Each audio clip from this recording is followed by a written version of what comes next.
നമസ്കാരം കുട്ടികളെ. ഇന്ന് നമുക്കൊരു സിംഹത്തിന്റെയും എലിയുടെയും കഥ കേൾക്കാം.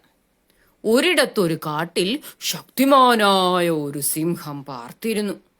ഒരു ദിവസം ഇര പിടിച്ച് ക്ഷീണിച്ച സിംഹം ഗുഹയിൽ കിടന്നുറങ്ങുകയായിരുന്നു. കൂർക്കം വലിച്ചാണ് സിംഹം ഉറങ്ങിക്കൊണ്ടിരുന്നത്. ഇര പിടിച്ച് ക്ഷീണിച്ചു പോയില്ലേ. ആ സമയത്ത് ഗുഹയിൽ ഒരു എലിക്കുട്ടി എത്തിച്ചേർന്നു. എലിക്കുട്ടി ചുറ്റും നോക്കി. സിംഹത്തിനെ കണ്ടപ്പോൾ ഒരു പാറയാണെന്നാണ് എലിക്കുട്ടി കരുതിയത്. എലിക്കുട്ടി എന്ത് ചെയ്തു? ചാടി ചാടി കളിക്കാൻ തുടങ്ങി.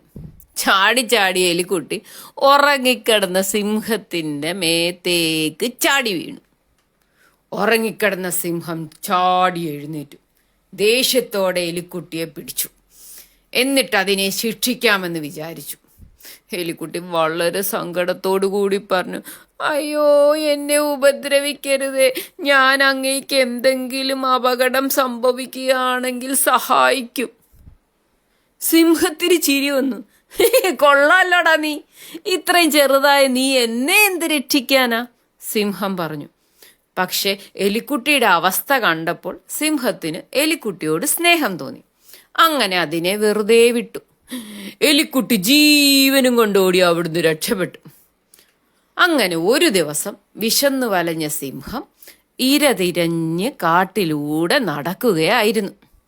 അപ്പോഴാണ് ഒരു വേടൻ മൃഗങ്ങളെ പിടിക്കാൻ വെച്ചിരുന്ന വലയിൽ സിംഹം പെട്ടുപോയത്.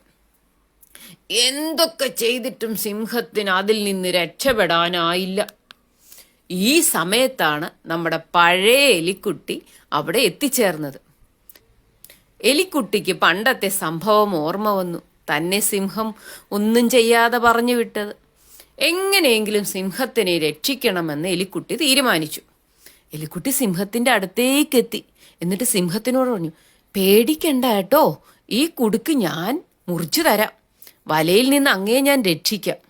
അങ്ങനെ എലിക്കുട്ടി സിംഹത്തിന്റെ കുടുക്ക് കരണ്ട് കരണ്ട് കരണ്ട് ആ വലയിൽ നിന്ന് സിംഹത്തിനെ രക്ഷപ്പെടുത്തി.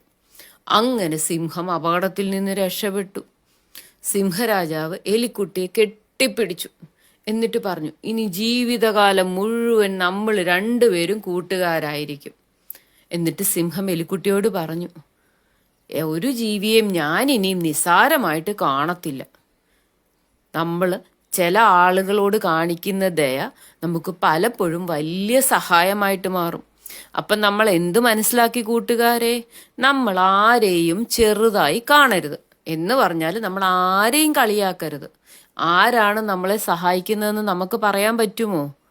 അപ്പം കഥ എല്ലാവർക്കും ഇഷ്ടപ്പെട്ടല്ലോ അല്ലേ?